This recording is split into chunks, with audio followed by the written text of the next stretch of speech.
El título de la reflexión de hoy es La fe que lleva todo a Dios en oración.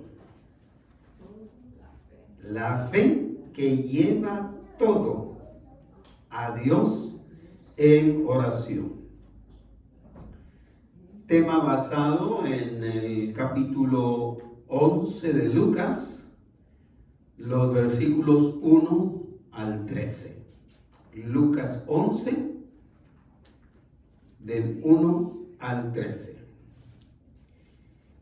Y con este pensamiento en mente, el título, La fe que lleva todo a Dios en oración, damos lectura a este pasaje. Aconteció que estaba Jesús orando en un lugar, y cuando terminó, uno de sus discípulos le dijo: Señor, enséñanos a orar como también Juan enseñó a sus discípulos.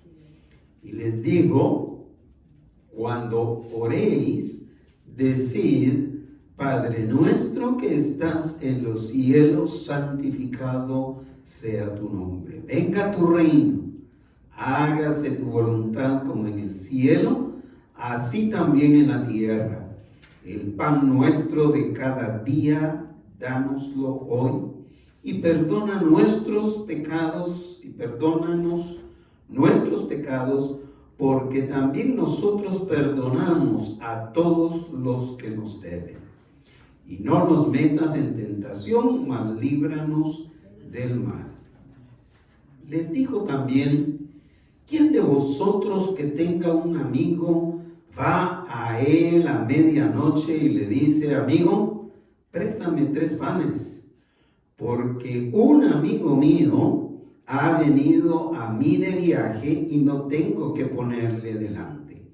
Y aquel, respondiendo desde adentro, le dice: no me molestes, la puerta ya está cerrada y mis niños están conmigo en cama, ¿no puedo levantarme y dártelos? Os digo que aunque no se levante a dárselos por ser su amigo, sin embargo, por su importunidad se levantará y le dará todo lo que necesite. Y os digo: pedid y se os dará, buscad y hallaréis, llamad y se os abrirá, porque todo aquel que pide, recibe, y el que busca, halla, y al que llama, se le abrirá.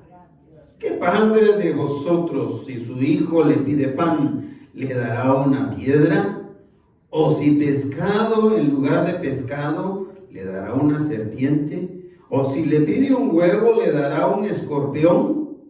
Pues si vosotros, siendo malos, sabéis dar buenas dádivas a vuestros hijos, ¿cuánto más vuestro Padre Celestial dará el Espíritu Santo a los que se lo piden?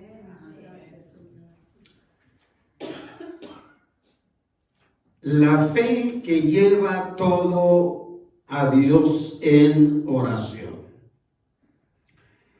La fe que vale la pena, entonces, es la que lleva toda clase de necesidad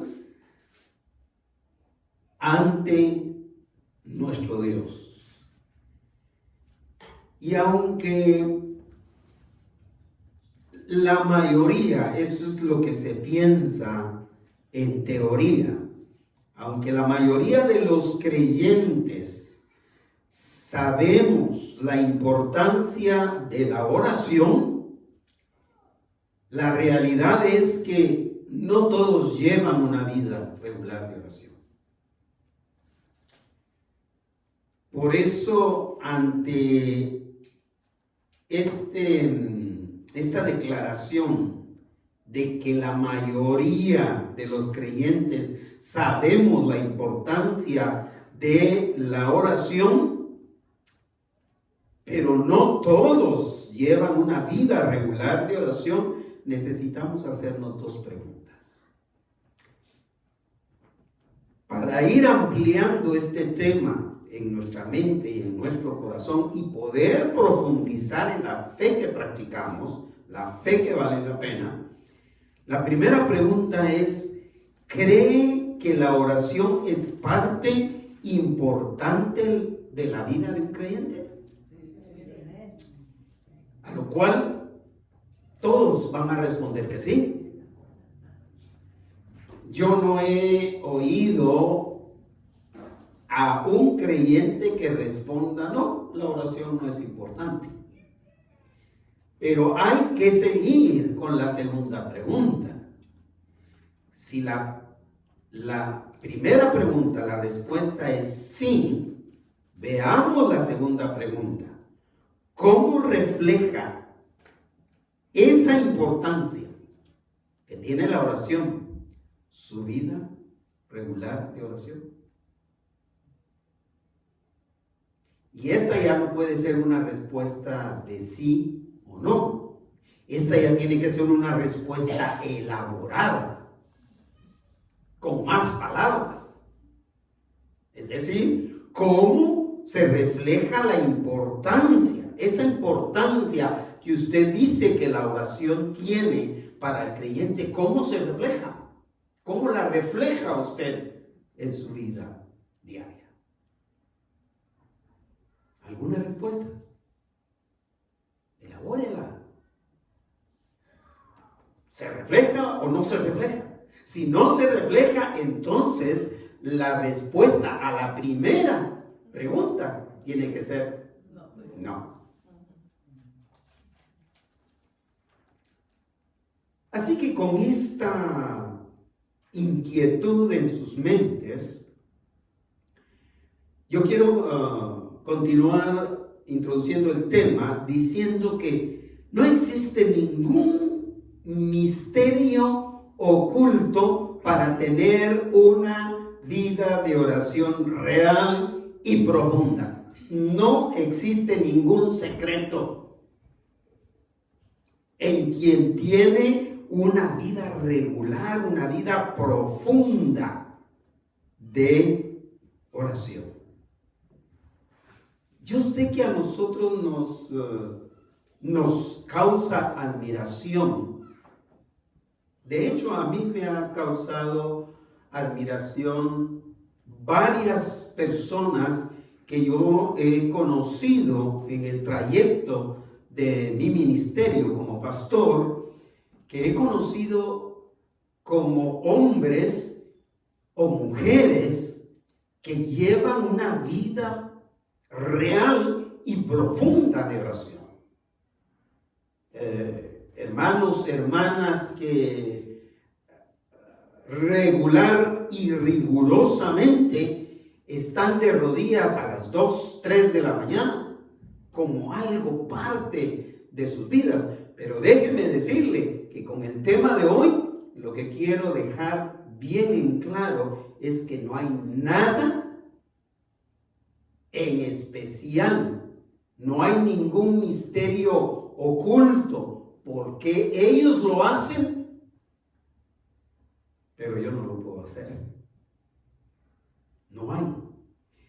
Porque Dios nos ha dado las herramientas necesarias para poder desarrollar una vida de dependencia total en Él a través de la oración.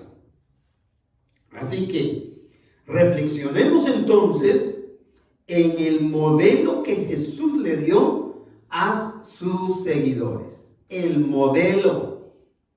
Es importante analizar este pasaje desde esa perspectiva. Es un modelo de oración. No es una oración que hay que aprenderse de memoria y repetirse de memoria. Ese no es el objetivo. Se memoriza este pasaje como usted se puede memorizar cualquier otro pasaje de la Escritura. como usted puede memorizar el Salmo 23, como usted puede memorizar el Salmo 91, usted también puede memorizar este modelo de oración. Pero no para orar. Un modelo no es solamente para repetirlo. Un modelo es para, con mis propias palabras, poder seguir el orden que tiene esa oración. La fe que lleva todo a Dios en oración, en primer lugar, comienza con el deseo de aprender a orar. Mire, este es un principio tan sencillo que nos da este pasaje. ¿Sabe quién es la persona que va a traer o va a llevar todo a Dios en oración? Aquella que cuando llegó al Señor, abrigó en su corazón un profundo deseo de aprender a orar. El problema que tenemos es que no se nos enseña a orar recién venimos a la fe en Cristo Jesús. Traemos toda la enseñanza de nuestra cultura al respecto de la oración. Y nuestra cultura latina al respecto de la oración y al respecto en particular del Padre Nuestro, de ese modelo de oración, lo que se nos enseña es la repetición, la letanía. Es decir, repetirla y repetirla y repetirla y repetirla y repetirla, y a veces hasta el sentido se le pierde, ¿verdad? Pero el aprender a orar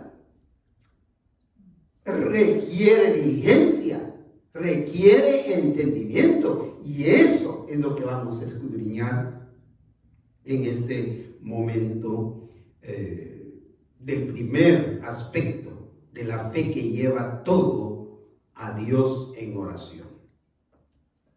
La prioridad del ministerio de Jesús fue básicamente la enseñanza a sus discípulos. Aunque el Señor predicó, aunque el Señor sanó, aunque el Señor dio consejos, aunque el Señor Jesús hizo muchas de estas cosas dentro de su ministerio, su prioridad fue enseñar a sus discípulos. Enseñar a sus discípulos. Es decir, que dentro de todo, esa debiera de ser nuestra responsabilidad.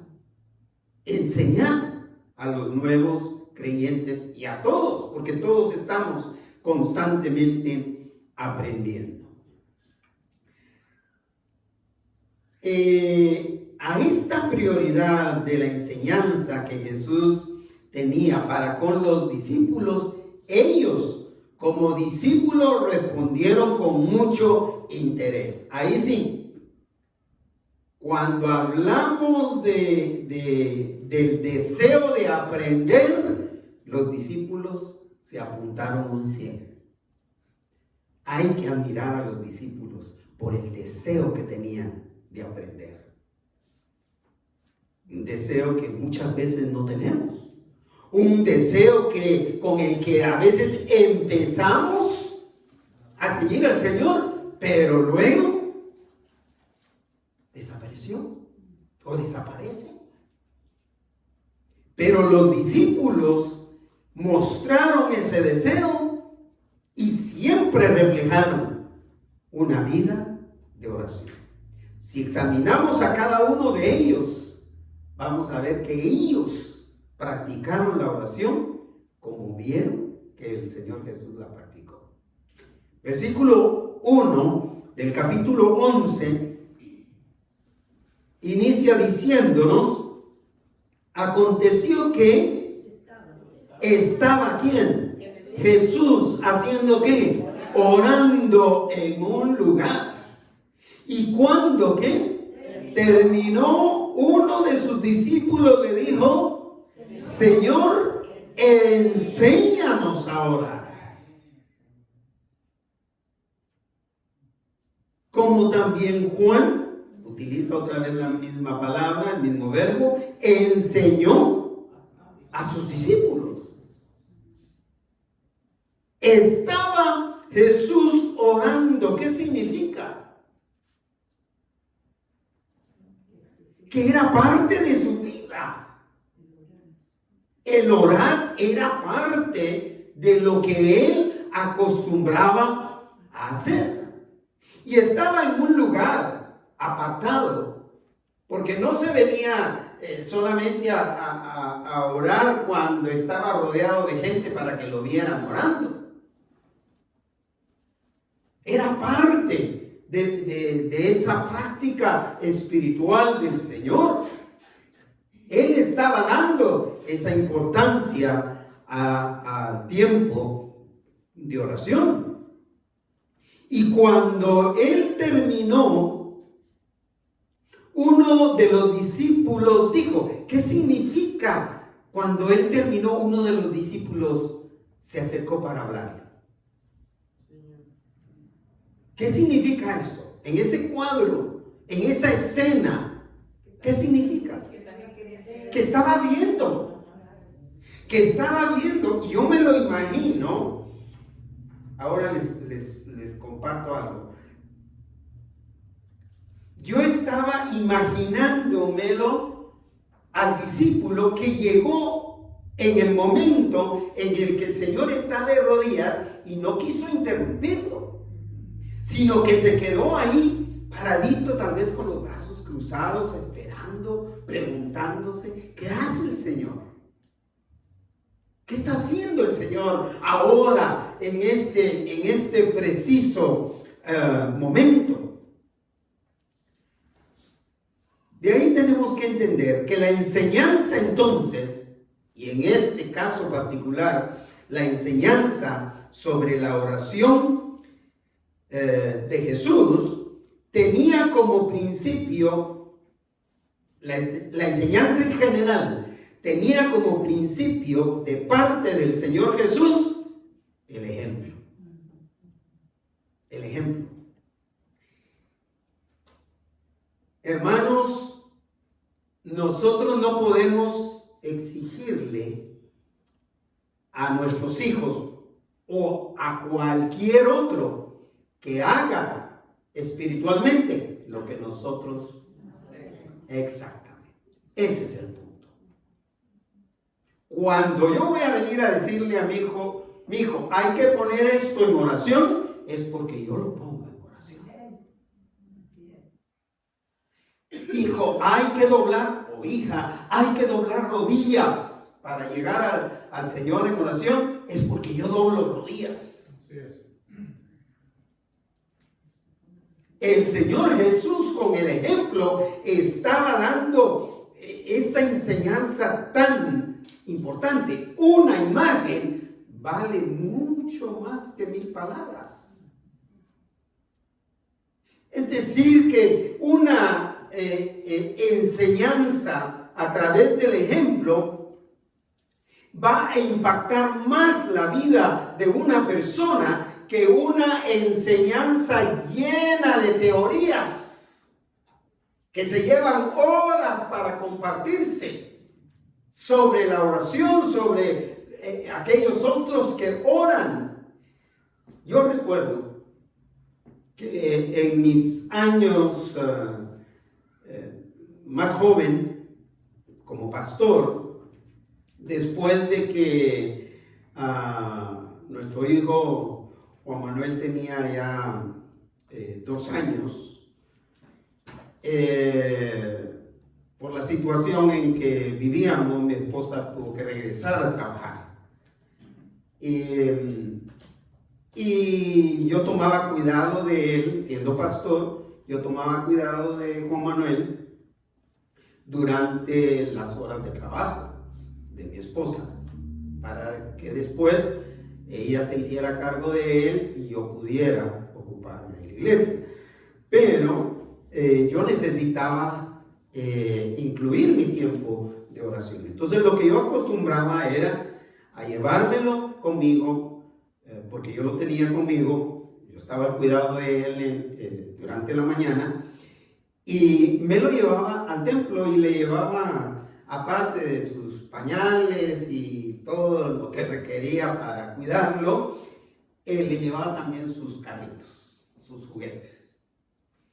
Y en un templo como este, yo me ponía a orar en una esquina y a él lo ponía a jugar sus carritos en la otra esquina. ¿Y ahí? Terminaba mi tiempo de oración, de rodillas, y así pasó el tiempo. Pero al poco tiempo, en una de esas ocasiones, yo estaba de rodillas y sentí la presencia de alguien a mi lado. Era mi hijo, Juan Manuel, el que estaba de rodillas orando, y sus carritos se habían quedado allá. El ejemplo es una enseñanza tan poderosa, hermanos, hermanas. Y yo pienso que este fue el caso. Ese discípulo vio al Señor tan entregado a la oración que se quedó esperando para decirle: Señor, enséñanos a orar. De modo que la oración, la fe que lleva todo a Dios en oración, comienza con el deseo de aprender a orar. Por ahí hay que empezar. Si usted no siente deseo de orar, usted debe pedirle al Señor: Señor, dame el deseo de orar. El modelo entonces de la oración de Jesús empieza con adoración, no con repetición. Empieza con adoración. Vea, ¿qué le responde el Señor? Yo me imagino al Señor Jesús. El discípulo le dice: Señor, enséñanos a orar. Y Jesús les dijo, versículo 2, ahí a todos los demás: ¿quieren aprender a orar? Bueno, cuando oréis, decid: Padre nuestro. Les dice decid, enfóquense, piensen, no repitan. Decid: Padre nuestro que estás en los cielos, santificado sea tu nombre. ¿Qué significa eso? Adoración. Hay que empezar por santificar el nombre del Señor. Hay que empezar por adorarlo, por bendecirlo. No es cuestión de que usted va a aprender a orar y lo primero que usted hace, ¿qué es lo primero que usted hace cuando llega en oración? La lista de peticiones, ¿correcto? Señor, te pido, Señor, te pido, y te pido, y te pido, y te pido. Y parece como que llegamos a un supermercado.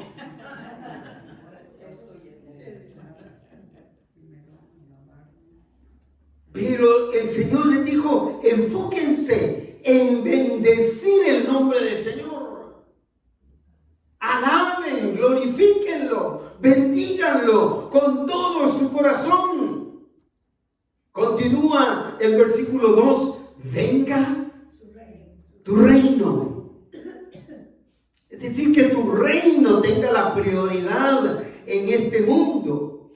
Hágase ¿qué? Tu voluntad como en el cielo, así también en la tierra. Eso significa no orar de manera caprichosa.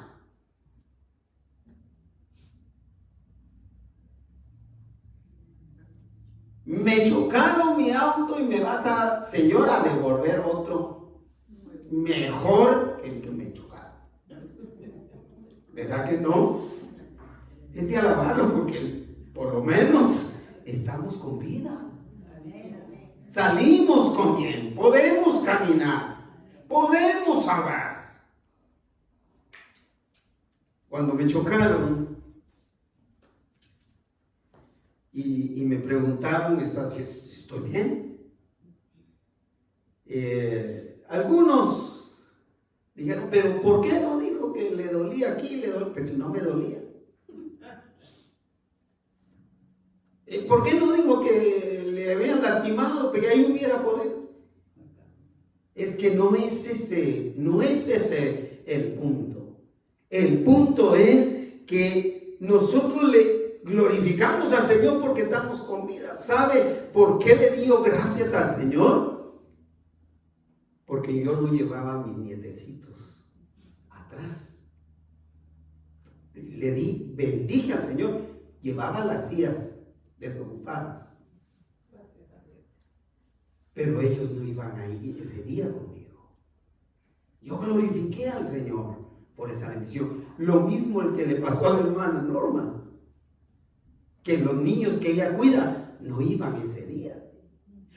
Lo que le pasó a Stephanie, ella sí iba con sus niños. Terminaron. Juan Manuel estaba llorando, asustado, pero estaban bien. De modo que hágase tu voluntad como en el cielo, así también en la tierra. No hay que perder de vista, mis hermanos, entonces, que el enfoque de la oración es Dios y nunca la necesidad que tenemos. Esta es otra situación de la que yo me he visto impactado, porque veo cómo lo hacen las personas, pero yo también lo hice. Recuerdo a uno de mis sobrinos que se había metido en un problemón y andaba buscando quién le ayudaba, quién lo socorría. Y llegó conmigo. Llegó con su tío, pero yo notaba en el fondo, mi primera impresión fue que cuando llegó, mi respuesta inicial era darle una reprensión por lo que había ocurrido. Pero yo noté en él que a él eso no le importaba. Él no quería oír nada de eso. Él no quería oír un sermón. Él se enfocó en su necesidad. Pero muchas veces nos pasa a nosotros mismos. En vez de ocuparnos en bendecir el nombre del Señor, llegamos con todo a decirle esto y esto y esto y esto, Señor. Y ya sé que yo tuve la culpa, pero Señor, tu responsabilidad es darme lo que te estoy pidiendo. ¿Verdad? Pero con ese enfoque en adorar a Dios, entonces viene también la oportunidad de presentar nuestras necesidades. Inmediatamente después. El Señor no es ingrato, no es un verdugo, no es alguien que nos quiera limitar, que quiera acortar su mano para bendecirnos. El Señor siempre está dispuesto a darnos. Así que inmediatamente que se le adora, lo esencial debe ser la adoración al Señor. Te bendecimos, te alabamos, te glorificamos. Eso ayuda a nuestro corazón muchas veces a enfocarnos ya bien poquito y a veces ya ni pedimos. Nos llena tanto el alabar y el bendecir al Señor que automáticamente del Señor viene a suplir aquello que ocupamos, aquello que necesitamos. Entonces, después de la adoración damos lugar a las necesidades físicas, pero sin descuidar las necesidades espirituales, sin invertir ese orden. Versículo 3 le entra a las necesidades físicas. ¿Qué dice? El pan.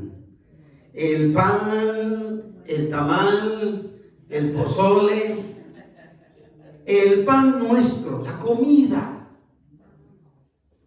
de cada día, no de la semana. Es interesante que a veces no hemos pasado, ni siquiera hemos desayunado el día de hoy y estamos pensando en qué vamos a cenar mañana o qué vamos a cenar el domingo.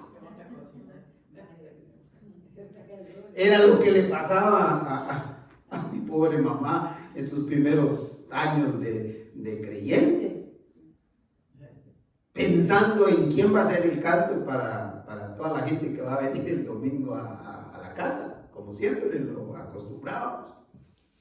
Pero el pan nuestro de cada día, dánoslo hoy. ¿Por qué pedir solamente para un día si podemos pedir para todo el año, hermanos? Porque así dependemos de Él. Como el maná, exactamente. Se echa a perder. Y ahora la comida se echa a perder tan rápido, hermanos. En nuestros países, porque cada vez que ocupamos un tomate, vamos a la carrera y ahí se compra y ya se va a hacer el tomate, pero acá tenemos que ir a hacer grandes líneas para todo. Bueno, pero eso es un tema aparte. Pedir para lo que necesitamos, lo que ocupamos el día de hoy.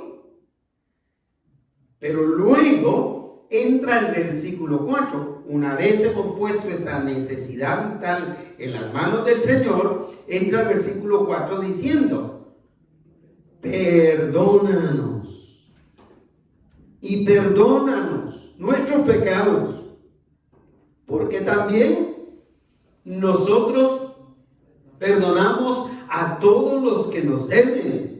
Y no nos metas en tentación, mas líbranos del mal y perdónanos. En otras palabras, el Señor está hablando a sus discípulos, por eso habla en plural. Pero es importante que cuando yo estoy orando, no ore y perdónanos si solo estoy orando yo. Perdóname, Señor. Y perdona todos los pecados que yo he cometido, porque también nosotros, en este caso, si yo estoy orando, porque también yo ¿qué? Perdono a todos los que me la deben, es decir, a aquellos que me han hecho daño, a aquellos que me han robado, a aquellos que me han ultrajado, a aquellos que me han insultado, a aquellos que me han mentido.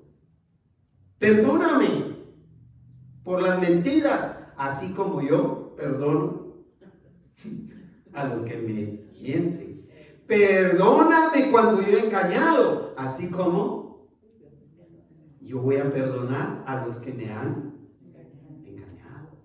Perdóname en lo que te he ofendido, así como yo voy a perdonar a los que me han ofendido. Y no nos metas en tentación, mas líbranos del mal. La idea no es que el Señor nos empuja a la tentación, sino la idea es más generalizada, que el Señor nos libre de todo el mal que nos rodea, incluyendo todo el mal del que estamos diariamente rodeados. La oración bíblica siempre va a dar prioridad a lo espiritual. Solo la oración que no está basada en la Biblia le va a dar prioridad a lo material, como lo es el popular predicación del Evangelio de la prosperidad. Es decir, a tener trabajo, a tener vehículo, a tener casa, a tener todo lo material. Pero la oración bíblica va a tener como prioridad lo espiritual, tanto en relación con Dios como en relación con los demás. Vean lo importante que es entender este aspecto de perdóname como yo perdono a los que me han ofendido. Es decir, que la oración bíblica lo que refleja es que es relación con Dios y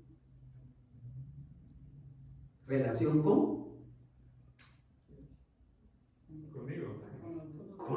exactamente, con los demás, con mis hermanos, con mis hermanas. No puedo excluirlos de mi vida. Por eso es que nosotros oramos unos por otros. Y aunque usted no se pronuncie en el grupo de oración, yo sé que usted está orando y debe orar. Debemos orar, debemos respaldarnos en oración unos a otros sin dejarles a otros la responsabilidad de orar. Porque si usted les deja a otros la responsabilidad de orar para usted no orar, usted no está actuando de la manera correcta, usando esa herramienta de la manera correcta. Así que la fe que lleva todo a Dios en oración, en segundo lugar, en ningún momento resulta inoportuna. Hermanos y hermanas, este es la segunda vez que este punto aparece en un tema de estos. En el tema anterior que yo prediqué, el punto es que ninguna de nuestras peticiones es molestia para Dios. ¿Recuerdan cómo le dijo a Jairo? El que fue a decirle, ya no molestes al maestro. ¿Y qué le contestó el Señor? No es molestia. Solamente cree. Solamente cree.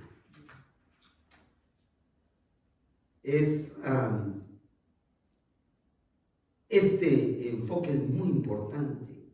En ningún momento resultamos inoportunos, hermanos. Mira cómo estaba yo pensando en este punto esta semana. Me enfoqué mucho en este punto. Porque pensaba si en algún momento he sido inoportuno para con mi Señor. Pero para afirmar que nuestras necesidades nunca serán una molestia para Dios, Jesús ilustró esta situación con una situación similar, muy cotidiana. Versículo 5 al 7 pone pone esta situación cotidiana. Les dijo también, ¿quién de vosotros que tenga un amigo? ¿Cuántos tenemos un amigo? Más de un amigo o amiga. ¿Quién de vosotros, de vosotras que tenga un amigo, una amiga, va a él a qué hora? A la medianoche, a las 12 de la noche. Conmigo ni como pastor me va a encontrar despierto a las 12 de la noche. Les dijo, ¿quién de vosotros que tenga un amigo va a él a medianoche y le dice qué? Amigo, le dice, préstame 3 pancitos. Y si tienes un poco de queso, mantequilla, aguacate, qué delicia. Préstame 3 panes. Versículo 6. Porque un amigo mío ha venido a mí de viaje y no tengo que ponerle delante. Vea que era posiblemente la madrugada del siguiente día, medianoche. 12:01 ya es la madrugada, ya es un nuevo día. Y vean lo que le estaba pidiendo. Tampoco era cosa del otro mundo, no se iba a quedar pobre. Si tenía los 3 panes, no se iba a quedar pobre, ¿verdad? Y si no tenía panes, tal vez tenía alguna otra cosa para comer. Porque un amigo mío ha venido a mí de viaje y no tengo que ponerle delante. Es decir, era una necesidad real que había puesto a una persona en apuros. Y estaba en apuros por ese amigo que había llegado de viaje a visitarle. Yo no sé si a ustedes les ha pasado algo similar a esto, que a veces no tenemos, que nos caen de sorpresa, más en nuestros países. Pero la experiencia mía como pastor en los 2 países donde yo pastoreé, hermanos, uno nunca salió de visitar, yo como pastor nunca salí de visitar una familia sin haberme tomado un vaso de agua o una taza de café con pan. Nunca. Es parte de nuestra cultura. No dejarlos ir con vacíos. Y esas costumbres las tienen muchos de ustedes. Yo recibo esa práctica. Yo percibo esa práctica de muchos de ustedes aquí. Era una necesidad real que debía ser suplida. Versículo 7. Pero vean el amigo, el amigazo, el best friend. Aquel respondiendo desde adentro le dice, a mí la impresión que me da es que si estaba adentro y no abrió la puerta, le gritó. ¿Cómo creen que se oyó? Sí, pero ¿cómo creen que se expresó? ¡No molestes! Tal vez él mismo despertó a los niños. Mira la hora que es. No me molestes, la puerta ya está cerrada. Y como si fuera poco, mis niños, Joaquincito, está conmigo y está durmiendo. Y lo enoja que lo despierte. la puerta ya está cerrada y mis niños están conmigo en cama. No puedo levantarme y dártelo, se acabó. Imagínense si el Señor nos dijera: ay, Salud, no me molestes ahora, hija. No puedo atenderte. Impresionante, ¿verdad? Pero para el Señor no somos inoportunos. Para el hombre a quien se le estaba tocando la puerta en la madrugada o a medianoche, sí era una hora inoportuna. Sí era una hora inoportuna.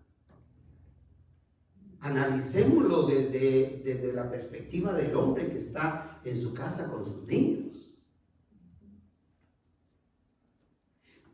Pero eso es para que veamos el corazón de Dios a diferencia del corazón humano.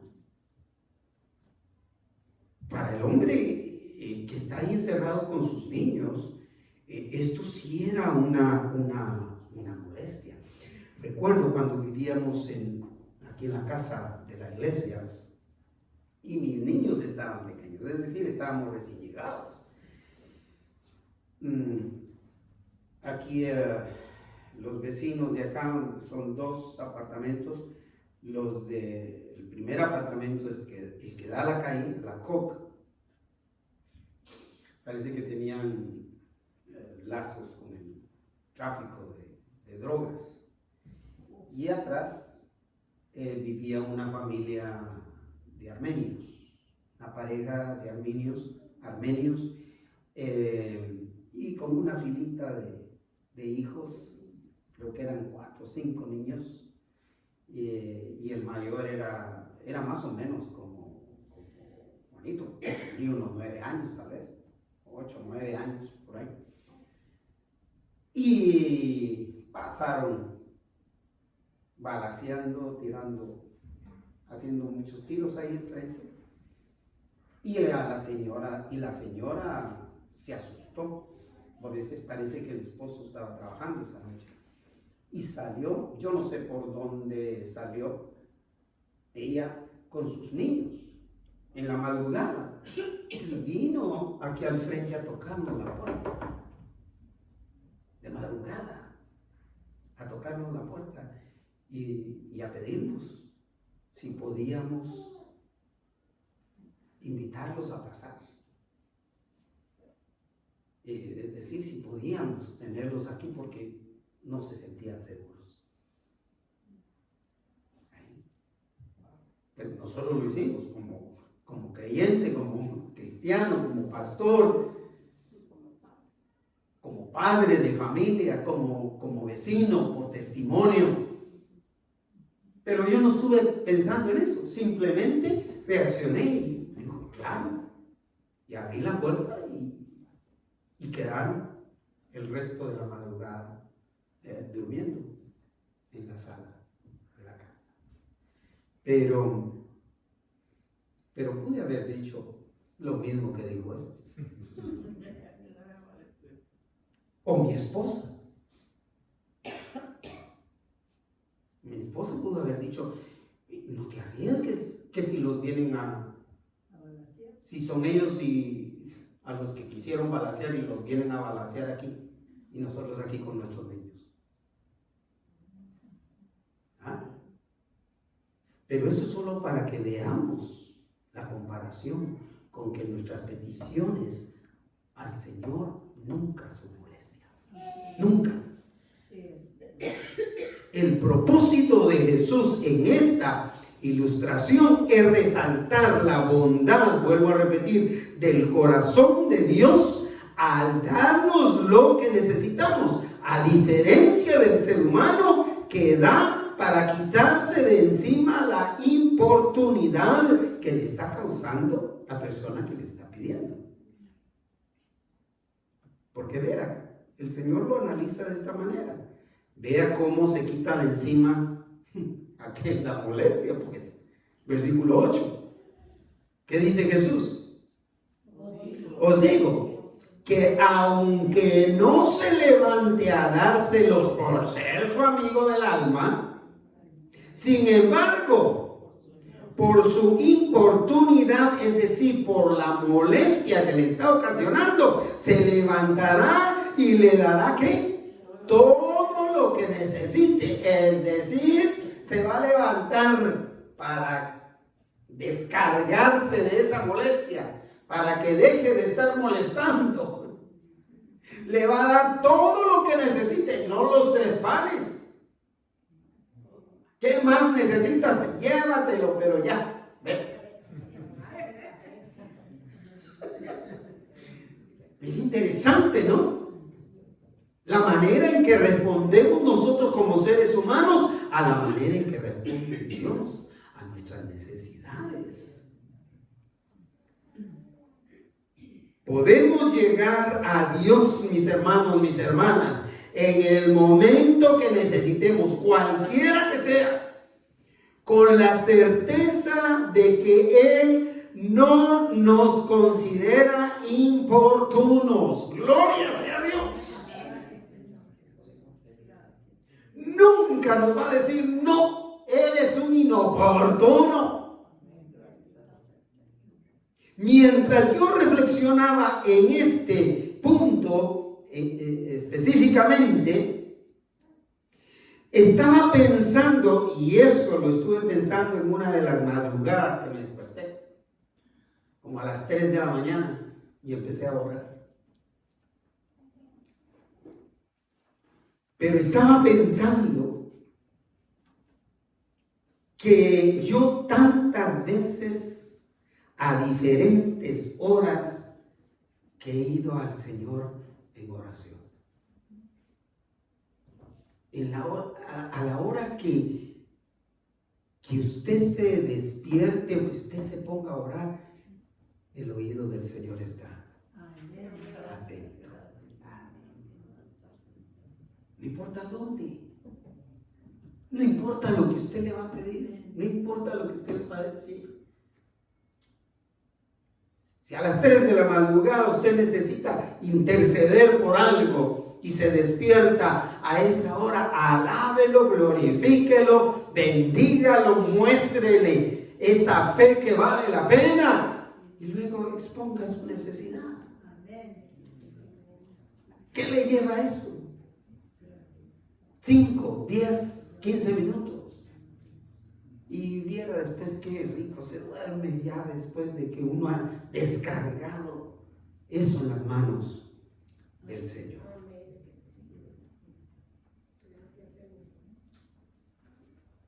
Debido a que nuestras peticiones no son inoportunas para Dios, aleluya, oremos de manera proactiva. ¿Qué significa eso? Que no debemos acostarnos y pasar. El Señor sabe de que tengo necesidad. A que me caiga todo del cielo, incluyendo la comida. No, hay que ser proactivos en nuestra manera de orar. Veamos cómo lo sugiere el Señor, versículo 9. Cuando digo proactivo, lo que estoy diciendo es que hay actividad, hay una acción que tomar. El versículo 9 nos da 3 órdenes el Señor en cuanto a la oración, y es el Señor el que nos da. Dice, y yo, hablando Jesús, y yo os digo que pedid y se os dará. Pedid, hermanos, hay que pedirle al Señor. Por eso es que Santiago dice, no tenéis por qué, porque no pedís. Y cuando hacéis tiempo para pedir, no saben cómo pedir. piden mal. Hay que aprender a pedir, a orar. Pedir, dice, y se os dará. ¿Cuál es la segunda orden? Buscad y hallaréis. Estoy pidiendo trabajo. Muy bien, pero en el nombre del Señor también voy a salir a buscarlo. A veces el Señor es tan bondadoso que allá a la casa llega. Si queremos trabajar, ¿quieres trabajar? O una llamada telefónica o algo. El Señor es tan bondadoso. Pero hay que buscar y hallaréis. Y la tercera orden es llamad y se os abrirá. Y el sentido de llamar aquí es de ir a tocar puertas, correcto. Hay que tocar puertas. A veces hay que tocar puertas. Y tocar puertas para recibir la bendición del Señor. No solamente porque estamos pensando, hay que darle una manita a Dios. Hay que darle una ayudadita a Dios. Sino que hay que hacer de la oración lo que tenemos que hacer. A veces el Señor espera de nosotros que tengamos un tiempo de oración proactiva. No podemos acostarnos a dar una siesta y que el Señor se encargue de todo lo demás. El hecho de que Dios conozca nuestras necesidades no significa, hermanos, que no tengamos que orar. El Señor nos está mandando orar, pedir, buscar, llamar. Versículo 10. Que nos da los resultados. ¿Por qué? Porque todo aquel que pide, ¿cuál es el resultado? Recibe.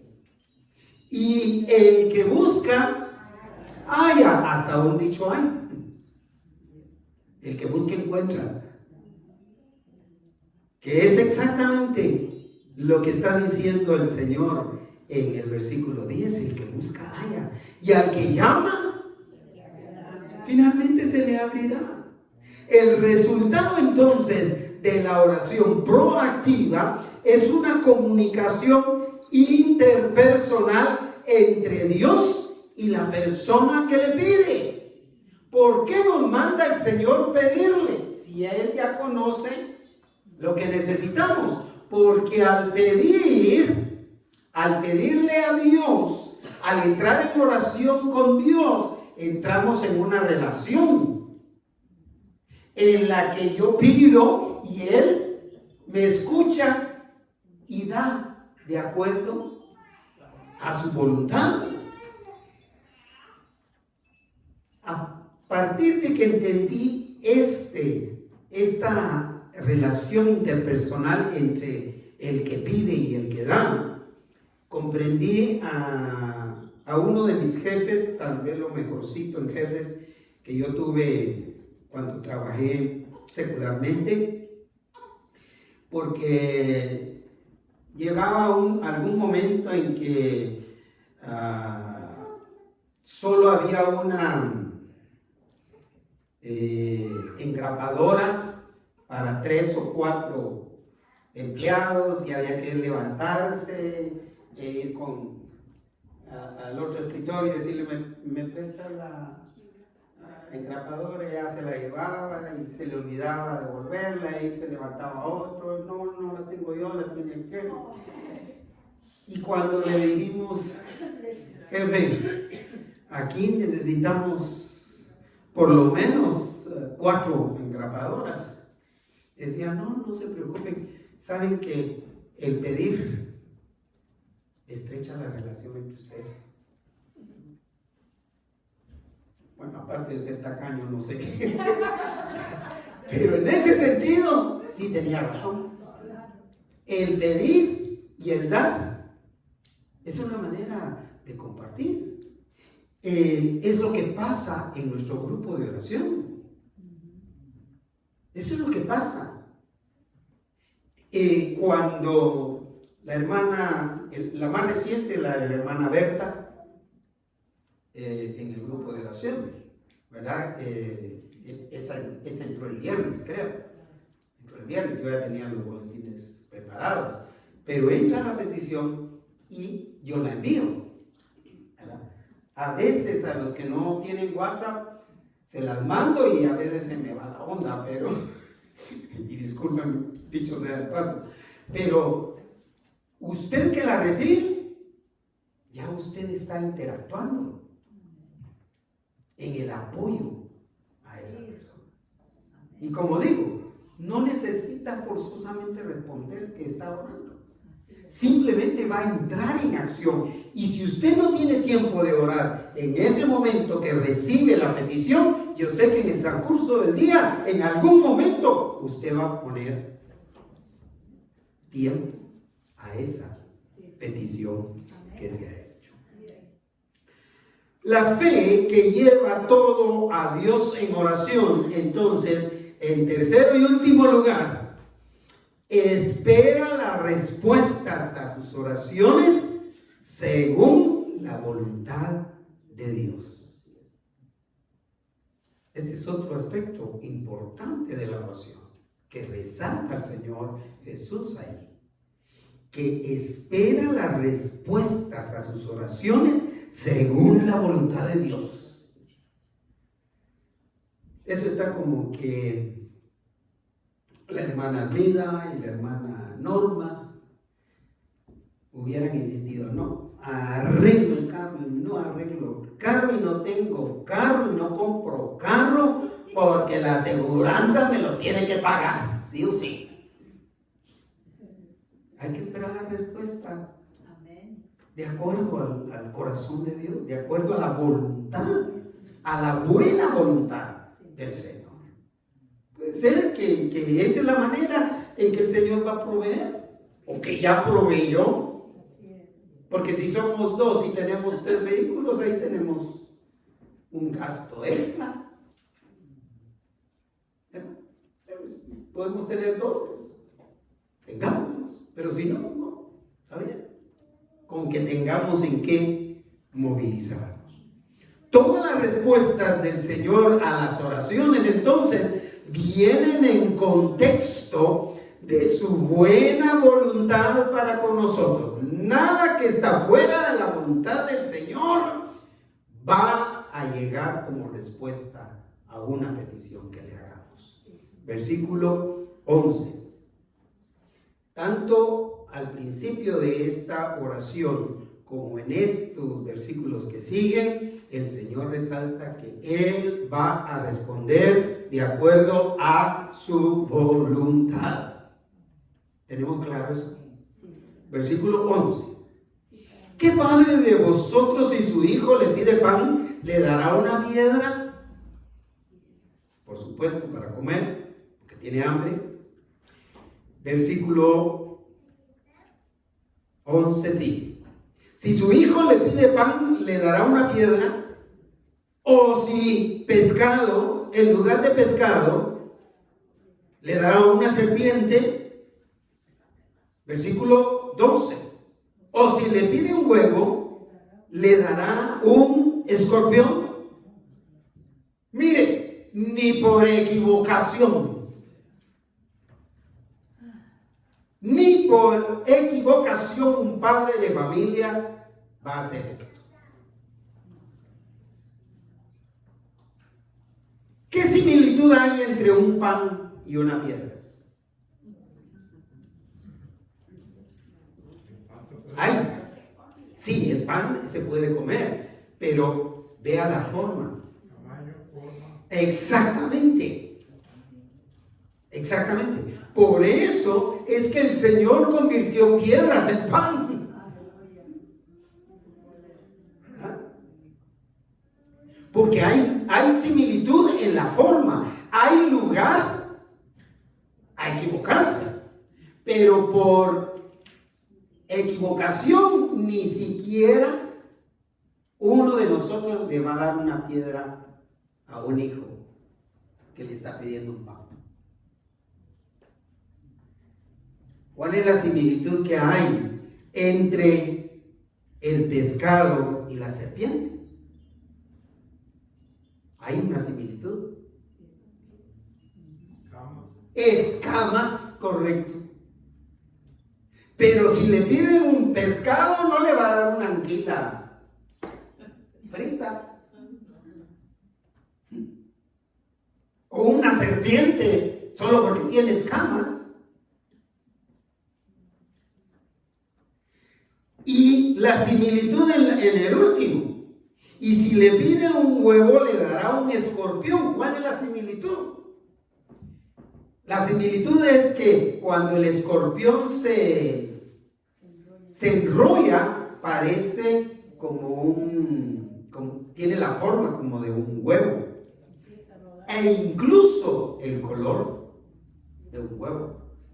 No es blanco, pero es como manchadito, de aquellos huevos orgánicos, es decir, de gallinas de patio. Pero muy interesante.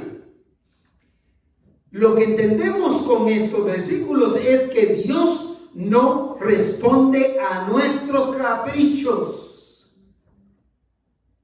A veces nos empecinamos en que ya, esto tiene que ser ya y tiene que ser así. Ahora y de esta manera. Me tienen que dar trabajo aquí donde lo voy a solicitar. Y punto. O me lo tienen que dar la fecha que lo pedí. Es decir, que el Señor no responde a caprichos. Y menos si esos caprichos son de tipo pecaminoso. A veces nos empecinamos con un capricho que es pecado, que es pecaminoso. Y debemos estar conscientes de eso. Nos atrevemos a hacer peticiones. A mí han venido a hacerme peticiones, que ore por peticiones que yo digo, no, por eso yo no puedo pedir. Por eso yo no puedo pedir. Y sí puedo mencionarlo, pero no lo haré. Dios responde, mis hermanos, mis hermanas, en el marco de su buena voluntad. De dos maneras. Desde que yo me convertí al Evangelio, que fue más o menos en los 15 años, desde que yo me convertí, oí que el Señor siempre responde de dos maneras. Porque para mí, el responder de tres maneras resulta ambigua. Quién sabe si sí, si no. Da lugar a la duda, da lugar a la ansiedad. El Señor responde de dos maneras. O responde sí o responde no. El sí conlleva en su tiempo.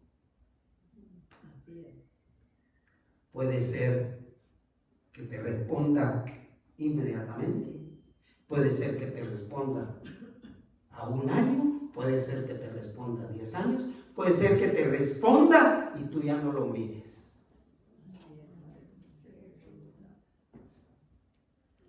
¿Vemos? Sí. Pero cuando la respuesta es sí, el Señor te va a dar paz en el corazón. Aunque no lo recibas, aunque no lo recibas literalmente, el Señor te va a dar paz en tu corazón. Y el no te va a decir espera, porque ese espera me suena como a tal vez sí, tal vez no. Y el Señor no responde así. Si responde que sí, es sí. Y si responde que no, inmediatamente te va a decir que no. Si tú, a pesar de que entiendes la respuesta del Señor, si fue sí o si fue no, e insistes y le pegas una ayudadita como lo hizo Abraham o como lo hicieron los antiguos en la escritura, espera las consecuencias también. Espera las consecuencias, porque vienen consecuencias cuando hacemos cosas que no están dentro de la voluntad de Dios. Y eso se lo comparto por experiencia. Una de las decisiones más fatales que yo pude haber tomado era una decisión en cuanto a cambiar de ministerio de una iglesia a otra antes de venir para acá. Y tuve que recibir las consecuencias.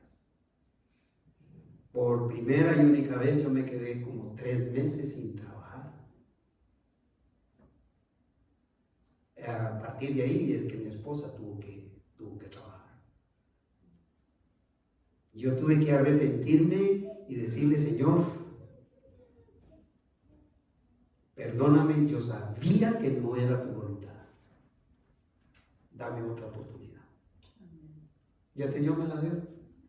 Por eso cuando me llamaron de aquí, aunque tuve muchas dificultades para venir y para adaptarme y para trabajar aquí, yo sabía que era la voluntad del Señor. Y por eso es que ya 34 años de haber recibido la voluntad del Señor en este sentido. La voluntad de Dios, hermanas, hermanos, siempre va a ser lo mejor para sus hijos. El Señor nunca nos va a dar algo que nos vaya a hacer daño. Nunca. Aunque se lo pidamos y aunque ayunemos, pero si nos va a hacer daño, Él no lo va a dar. Dice el versículo 13 para cerrar este tema: pues si vosotros, ustedes y yo, siendo malos, sabéis dar buenas dádivas, saben dar buenos regalos a sus hijos, a vuestros hijos, ¿cuánto más que vuestro Padre Celestial dará qué? El Espíritu Santo a los que se lo pidan. ¿Por qué salió el Señor Jesús con que el Señor daba el Espíritu Santo a los que se lo pidan? Porque lo mejor que Dios puede darnos es el Espíritu Santo. Y si Jesús ya dio su vida, si Dios ya nos dio su Espíritu Santo, ¿qué le cuesta darnos el pan diario? Nuestra movilización, el techo donde vivimos, mantener estas puertas abiertas. Bendito sea el nombre de nuestro Dios. Cierro el tema.